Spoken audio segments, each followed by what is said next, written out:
शिक्षकगण एवं मेरे प्रिय साथियों, सर्वप्रथम आप इतनी बारिश में हमें सुनने आए हैं, हमें देखने आए हैं, आप बैठे हैं, इससे हमें बहुत सबल मिल रहा है।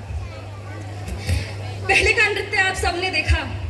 कैसे देवी दुर्गा ने महिषासुर का वध किया। देवी दुर्गा केवल देवी नहीं है, वो हर भारतीय स्त्री है। मैं, आप, हम सब में एक दुर्गा विराजमान है। और इन्हीं विचारों को लेकर मैं श्रद्धा शौर्य जी के वचनों को एक कविता के रूप में आपके सामने प्रस्तुत करना चाहती हूँ। जब हम कविता की बात करते हैं तो हमारे मन में जिक्र होता है इश्क का, मोहब्बत का, प्यार का,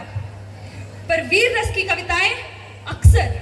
कई बार हमें कुछ अलग करने के लिए प्रभावित कर जाती हैं। तो मैं कहना चाहती हूँ कि वीरता के वर से विभूषित है बदन, वीरता के वर से विभूषित है बदन, विपत्ति विनाश का व्यथाएं नहीं गाऊंगी, नीर नैनों में नहीं ज्वार अखियों में होगा, नीर नैनों में नहीं ज्वार अखियों में होगा, प्राचीन प्रथाएं सब नहीं गाऊंगी, प्रेम अनुराग सद्भावना की बात होगी, प्रज्ञा से विहीन मैं प्रथाएं नहीं गाऊंगी, और लक्ष्मीबाई पन्नाधारी पद्मिनी की वंशज हूँ, लड़के मरूंगी पर सर नहीं झुकाऊंगी, सर नहीं झुकाऊंगी। ये कविता हर उस नारी को समर्पित है जो अपने लिए खड़ी होती है, जो इस समाज, इस बेहुदा समाज कहना चाहूंगी मैं, जिसके विरुद्ध खड़ी होकर अपनी समानता की लड़ाई करती है। वो स्त्री जो अपनी मर्यादा, जो अपने लिए खड़ी होती है, जो अपनी आवाज उठाती है। ये कविता उन स्त्रियों के लिए है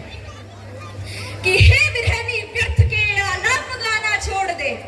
हे विरहनी व्यर्थ के आलाप गाना छोड़ दे, वेदना के फिर वही सब ताप गाना छोड़ दे, वेदना के फिर वही सब ताप गाना छोड़ दे, और कंठ में धर चेतना के स्वर जगा जा तू अलग,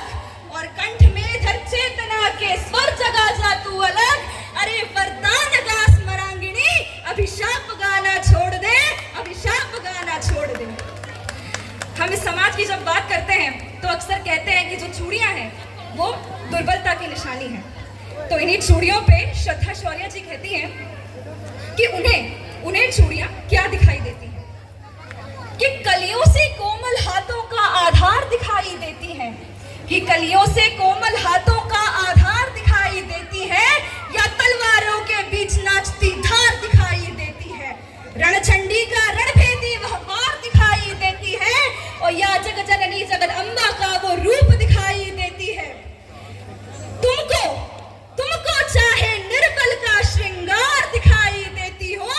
पर मुझको ये चूड़ी हाथ में हथियार दिखाई देती है, हथियार दिखाई देती है।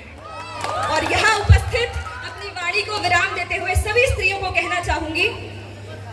कि तू सृष्टि का वह स्वर है, कि तू सृष्टि का वह